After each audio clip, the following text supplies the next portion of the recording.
Hi guys, मैं हूँ प्रथमेश माने, सह्याद्री का एक ट्रैकर महाराष्ट्र से। Welcome to my YouTube channel Prathamesh Mane vlogs. इस सुरगढ़ फोर्ट के व्लॉग में मैं मोस्टली कवर करूँगा अपना ट्रैकिंग एक्सपीरियंस, साथ ही साथ में कुछ ड्रोन शॉट्स और इस फोर्ट की हिस्ट्री। इस फोर्ट के हिस्ट्री के बारे में अगर बात करूँ तो ये फोर्ट शिलाहार राजाओं ने उनके काल में बनाया था। उसके बाद हिस्ट्री में शिवाजी महाराज के साथ इस फोर्ट का नाम जुड़ जाता है। शिवाजी महाराज ने कुछ फोर्ट्स ऐसे हैं जिनके ऊपर रिनोवेशन का काम किया था, जिनके ऊपर वापस कुछ डेवलपमेंट्स की थी, और उसमें सुरगढ़ का समावेश है।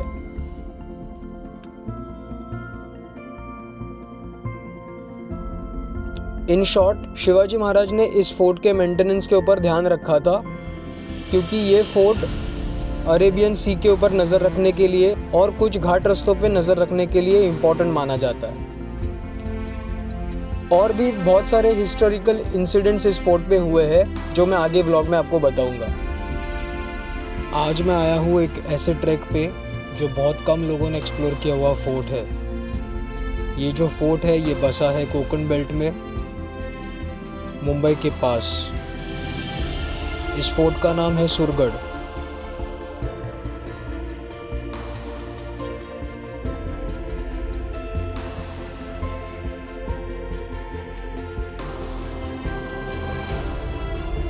जैसे कि मैंने आपको पहले बताया, ये फोर्ट मुंबई के पास बसा हुआ है। ये फोर्ट है कोकण रीजन में, और अगर यहाँ पे आप आना चाहते हो तो आपको मुंबई गोवा हाईवे से आना पड़ता है।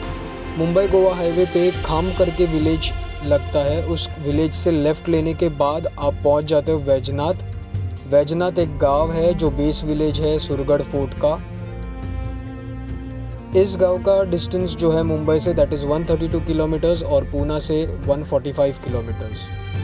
जैसे ही हम वैजनाथ गांव पहुँचे, हमें हनुमान जी का मंदिर दिखा और वहाँ पे एक दादी हनुमान जी की पूजा कर रही थी, तो सोचा कुछ वीडियोस कैप्चर कर लूँ उनके। जहाँ पे हमने अपनी कार पार्क की थी वहीं पे छत्रपति शिवाजी महाराज का स्टैचू बना हुआ था। ये जो स्टैचू है वो गांव के नौजवानों ने मिलके लगाया हुआ है, and this is the proof कि आज भी छत्रपति शिवाजी महाराज महाराष्ट्र के और हिंदुस्तान के यूथ को इंस्पायर करते हैं। छत्रपति शिवाजी महाराज के दर्शन लेने के बाद हमने अपनी ट्रैक की शुरुआत की।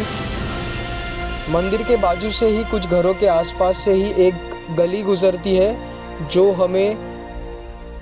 हमें हेल्प करती है ट्रैक को स्टार्ट करने के लिए। ये जो रास्ता है ये हमें फुटहिल्स तक लेके जाता है सुरगढ़ के।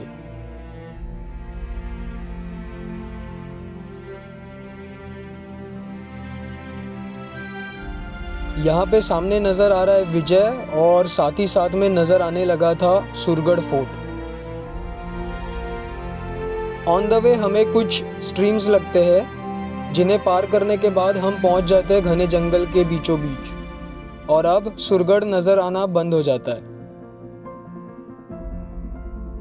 ट्रैक पे ऐसे कुछ डायरेक्शंस नज़र आते हैं जो आपको हेल्प करते हैं सुरगढ़ फोर्ट के पास प्रॉपर पहुंचने के लिए। ऑलमोस्ट आधा घंटा ट्रैक करने के बाद हम पहुंच चुके थे एक प्लेटो के पास।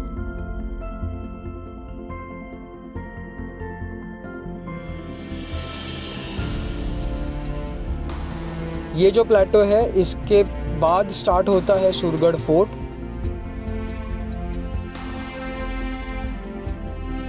जैसे कि आप देख सकते हो, इस प्लेटो पे पहुंचने के बाद हमें सामने का कोकण बेल्ट नजर आता है। आज मेरे साथ इस ट्रैक पे है विजय, अभी और सागर। हमारे सामने से अडल्ट मॉनिटर लिजर्ड गई, जिसको शूट करने से पहले ही वो भाग गई, एंड जो साइज़ थी दैट वाज अप्रॉक्सीमेटली 5.5 फीट, बहुत बड़ी थी वो। उसके बाद हमें ये जुवेनाइल मॉनिटर लिजर्ड दिखी जिसका फुटेज आप अभी देख रहे हो।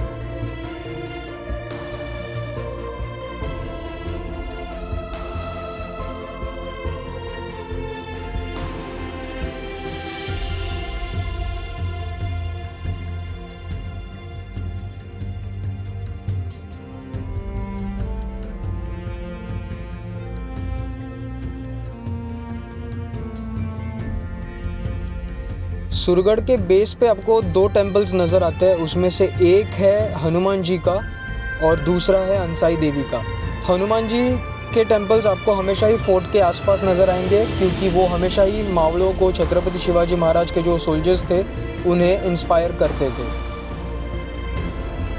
अंसाई देवी टेम्पल जाने के लिए भी डायरेक्शंस दिए हैं सो दैट आप खो ना जाए।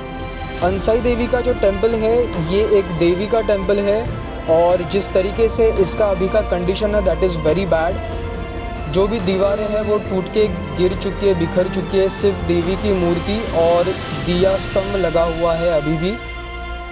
और हमें यहाँ पे नज़र आते हैं कुछ तोहफे। ये दोनों भी तोहफे मेरा अजम्पशन है फोर्ट के ऊपर रहेंगी। ये नीचे फेंक दी गई है क्योंकि नीचे इनका कोई भी यूज़ नहीं था। ये जो भी यूज़ होते थे ये फोर्ट के ऊपर होते थे। अगर ये नीचे आए हैं तो किसी ने इन्हें ऊपर से पुश किया है। मेजरली जनरल प्रॉथर ने ऐसे एक्सरसाइजेस किए थे। जिस तरीके से इस कैनन की हालत है इससे नज़र आता है साफ साफ कि ये ऊपर से फेंकी गई है, जिसके वजह से ये टूट चुकी है। और एक जो कैनन है वो काफ़ी बेटर कंडीशन में थी और वो हमें नज़र आती है। ऑन द वे बहुत सारे ऐसे पुराने स्टेयरकेसेस नज़र आते हैं जो बताते हैं कि ये फोर्ट काफ़ी इम्पोर्टेंट रहा होगा उस ज़माने में, बिफोर ब्रिटिश एरा। ये जो ट्रैक है ये अप्रॉक्सीमेटली 1 घंटे का है from the base village of Vaijnath. ये कुछ ड्रोन शॉट्स है जिसमें आपको सूरगढ़ नज़र आ रहा है, और जिस तरीके से इसका फॉर्मेशन है ये आइसोलेटेड है फ्रॉम सह्याद्री रेंज। बहुत छोटा सा कनेक्शन है सह्याद्री रेंज के साथ। अभिषेक हमारे कुछ फ़ोटोज़ और वीडियोज़ ले रहा था and he had a bad experience with the mosquitoes. ये जो जंगल वाले मॉस्किटोज़ है उन्होंने इसको सुझा के रखा था। ये बाद में अप्रॉक्सीमेटली 30 मिनट्स के बाद नॉर्मल पे आ गया। हम अभी इस रास्ते से आए थे ऊपर। थामना ये हम अभी इस रास्ते से आए थे एंड अभी हमें जाना है इस रास्ते से ऊपर की तरफ। बट मुझे एक पुराना रास्ता मिला है and that is not in use anymore. I just show you that. यहाँ पे वो स्टेयरकेसेस नज़र आ रहे हैं मुझे जो यहाँ से नीचे गए हैं, एंड ये पुराना रास्ता है। Look at this are the old staircases. यहाँ से ऐसे ही ऊपर की तरफ जाने के लिए सीढ़ियाँ रहेंगी। जहाँ पे अभी अभिषेक है वहाँ पे जहाँ पे अभी अभिषेक खड़ा है वहाँ पे भी सीढ़ियाँ रहेंगी, और ऊपर भी उनका कनेक्शन थोड़ा सा दिखाई दे रहा है, बट ये डैमेज्ड है, तोड़ दिए रहेंगे शायद। सीरीज यहाँ तक आराम से रहेंगे जहाँ पे मैं अभी खड़ा हूँ। मेरा अजम्पशन है ये स्टेयरकेस के नीचे रहेगा, बट जैसे ही स्टेयरकेस डैमेज किया है ये छोटा सा पोर्शन केव का बचा हुआ नज़र आता है। असेंड करने के टाइम पे सिर्फ इतना सा ही एक पोर्शन है जहाँ पे आपको थोड़ा सा अलर्ट रहना पड़ता है वाइल असेंडिंग द फोर्ट। इस फोर्ट पे भी मैंने एक चीज़ नोटिस की and that is the main door. जो मेन एंट्रेंस है इस फोर्ट का वो भी 2 पहाड़ों के बीच में है। इसका मतलब जहाँ से पानी गुजरता है वहीं पे स्टेयरकेसेस बनाए हुए हैं ताकि दुश्मनों को इसकी एंट्रेंस का पता ना लगे। ऊपर आते ही हमें कुछ बड़े बड़े पत्थर नज़र आते हैं जो अरेंज करके रखे हैं। मैं अभी उन सीढ़ियों पे चल रहा हूँ जहाँ पे कभी छत्रपति शिवाजी महाराज के मावड़े दौड़े थे। आप देख सकते हैं ये सीढ़ियाँ, ये जो सीढ़ियाँ हैं इनके साइज़ बहुत अनइवन है। ये छोटे हैं, काफ़ी छोटे सीढ़ियाँ हैं, फिर बड़े हैं, फिर वापस बड़े बड़े सीढ़ियाँ नज़र आते हैं। स्टेयरकेसेस कंप्लीट करने के बाद आप सबसे पहले पहुँच जाते हो हनुमान जी के दर्शन करने के लिए, हनुमान जी के मंदिर के पास। जैसे नीचे हनुमान जी का मंदिर है वैसे ही ऊपर भी हनुमान जी का मंदिर है। ये जो हनुमान जी के दर्शन हुए इनका जो पोस्चर है इसमें आपको अग्रेशन नज़र आता है। जैसे कि एक हाथ ऊपर है, जो राइट हैंड है वो ऊपर के साइड में है, दैट स्टेट्स कि he is going to slap. इसे मराठी में चापट मारुति कहते हैं क्योंकि वो चमाट देते हैं, चापट देते हैं। मराठी में चमाट को चापट कहते हैं। तो वैसे ही इनका जो एग्रेसिव पोस्चर है दैट शोज़ कि ये चापट मारुति है, और इनके पैरों तले आपको पनौती नज़र आती है एंड दैट इस मूर्ति पे आपको नज़र आते हैं मुस्टैचेस। ये मुस्टैचेस ये जताते हैं कि ये जो हनुमान जी की मूर्ति है ये जवान हनुमान जी की मूर्ति है, तो जो उनके जवानी का फेज रहेगा उसको ये डिनोट करते हैं।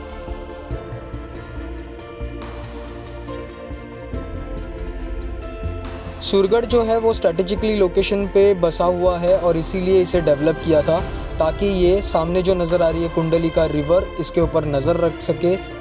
तो ये जो घाट रास्ता है that is known as Sawaliya Ghat. Sawaliya Ghat पुराने ज़माने का ट्रेड रूट था। सो दिस शोज़ कि बिज़नेस के लिए, ट्रेड रूट्स के लिए सूरगढ़ बहुत इंपॉर्टेंट फोर्ट रहा होगा। ऊपर आने के बाद हमें सबसे पहले नज़र आता है दारू कोठार, that is the storage of the arms and ammunition का रूम। ये एक बहुत बुरे कंडीशन में है आज। इसके जो मेन स्ट्रक्चर्स थे वो सब डैमेज हो चुके हैं, सिर्फ दीवारें बची है। इनका जो सपोर्ट था, जो पिलर्स थे वो नहीं है अभी सिर्फ फाउंडेशन हेल्दी कंडीशन में है, अदरवाइज दीवारें बहुत डैमेज्ड है यहाँ पे।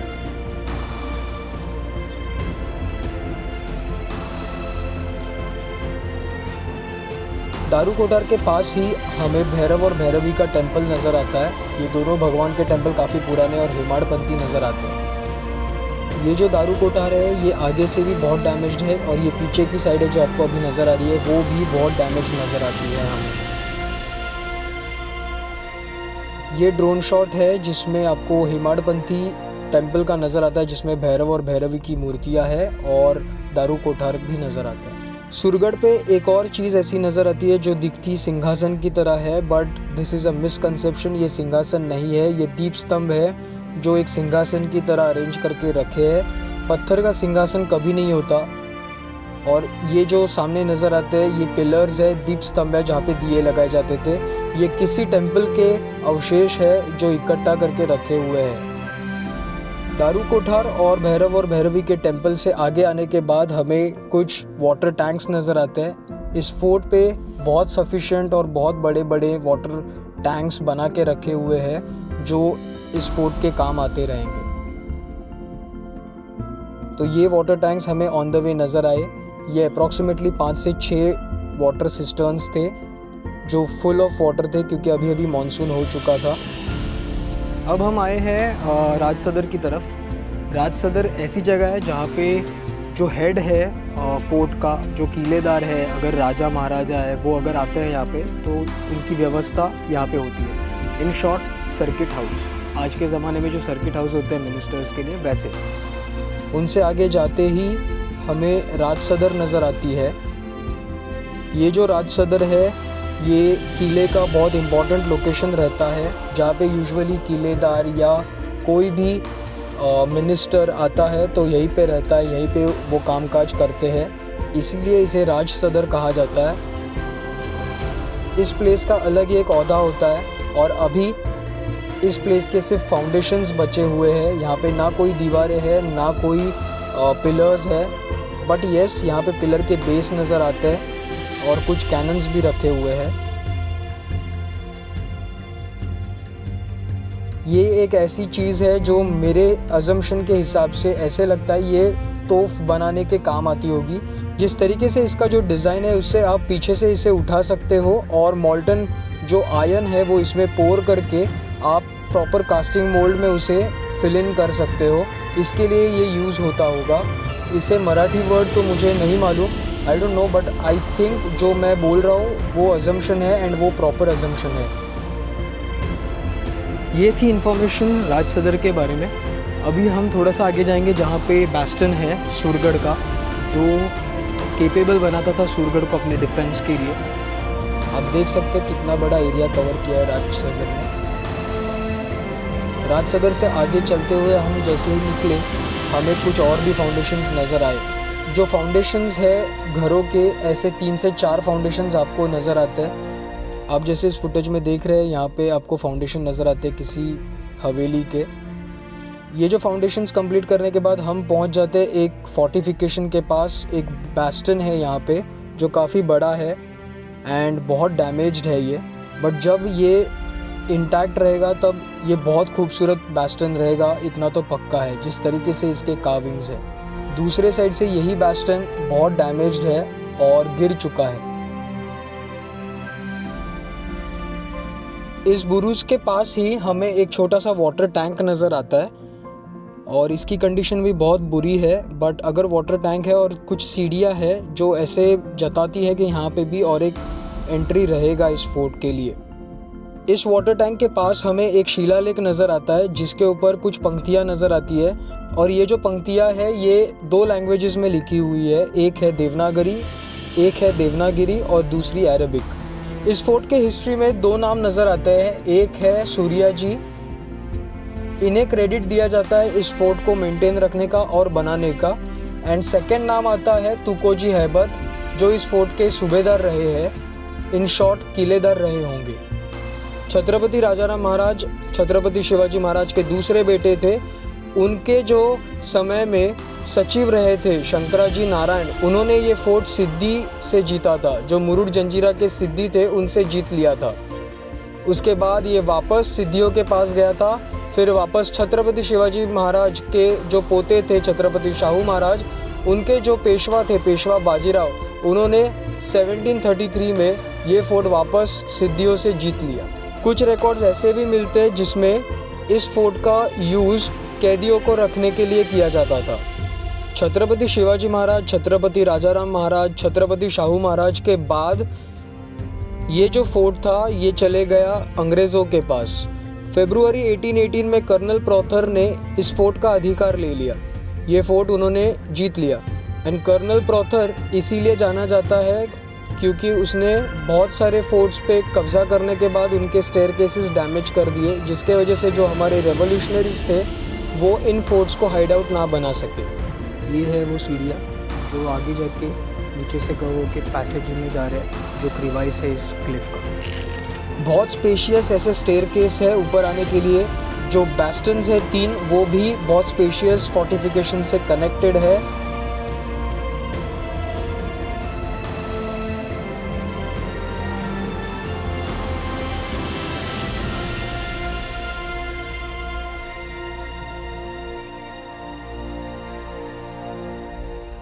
इस ड्रोन शॉट में आपको नज़र आता है घना जंगल और उसके सामने Konkan region, and this shows ये फोर्ट बहुत इंपॉर्टेंट स्ट्रेटेजिक लोकेशन पे बसा हुआ है। अगर आप मेरे ड्रोन शॉट्स ध्यान से देखते हो तो आपको दिखाई देगा 3 बैस्टन्स है जो तीनों के तीनों एक फोर्टिफिकेशन से एक दूसरे के साथ कनेक्टेड है। ये तीनों भी बैस्टन्स सर्कुलर फॉर्म में है, जिसका मतलब इनके ऊपर तोहफे उस ज़माने में लोडेड रहेंगी। और इसी बैस्टन से 2 तोहफे नीचे फेंकी थी जो हमने अंसाई देवी के टेंपल के पास देखी। ये जो डिज़ाइन है इस बैस्टन का, दैट शोज़ कि कितना इम्पॉर्टेंट रहा होगा ये फोर्ट, क्योंकि यहाँ पे सर्कुलर फॉर्मेशन में बुरुज है और जो फ्लैट है यहाँ पे कोई फोर्टिफिकेशन नहीं है बुरुज पे। ये जो पैसेज इस ड्रोन फुटेज में आपको नज़र आ रहा है, that is the breakage point जहाँ पे सह्याद्री माउंटेन रेंज से आइसोलेट हो चुका है सुरगढ़, एंड दिस इज़ वाई ये फोर्ट इतना इम्पॉर्टेंट रहा होगा कुंडलिका वैली के ऊपर नज़र रखने के लिए, साथ ही साथ में कोकण बेल्ट पे। यहाँ पे हमें एक तुलसी वृंदावन नज़र आया जो बताता है कि यहाँ पे एक फैमिली रहती होगी, आइदर वो किलेदार की हो सकती है या फिर जो ब्राह्मण हो सकते हैं पूजा करने वाले इन टेम्पल्स में, उनकी भी हो सकती है। और ये जो तुलसी वृंदावन है ये एक फाउंडेशन के सामने नज़र आया। दिस शोज़ कि ये एक फैमिली के लिए डेडिकेटेड रहेगा। अभी समय हो चुका था डिसेंड करने का, तो ऑलमोस्ट हमने ये फोर्ट पूरी तरीके से कवर कर लिया था, ड्रोन शॉट्स भी लिए थे, हिस्ट्री को भी समझा था, और ऑन द वे हमने नौजवान हनुमान जी के दर्शन लिए जिन्होंने एक ज़माने में मराठाओं को, मावलों को, छत्रपति शिवाजी महाराज के सोल्जर्स को इंस्पायर किया था इस फोर्ट को प्रोटेक्ट करने के लिए। सुरगढ़ फोर्ट के बारे में जो मैंने आज देखा सीखा है वो मैं याद रखूँगा हमेशा। जिस तरीके से ये फोर्ट्स को डेवलप किया है टेरिटरी को मैनेज करने के लिए, दैट इज़ अमेजिंग। जो स्ट्रैटेजीज मराठाओं ने अपनाई थी स्वराज के विस्तार के लिए, दैट इज़ अमेजिंग।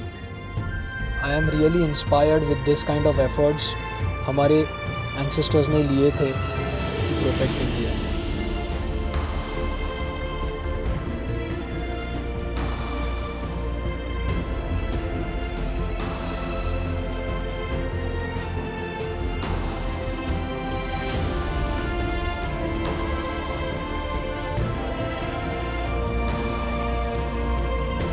मिलते हैं नेक्स्ट ब्लॉग के साथ, तब तक के लिए जय भवानी, जय श्री राम। जय भवानी, जय श्री राम।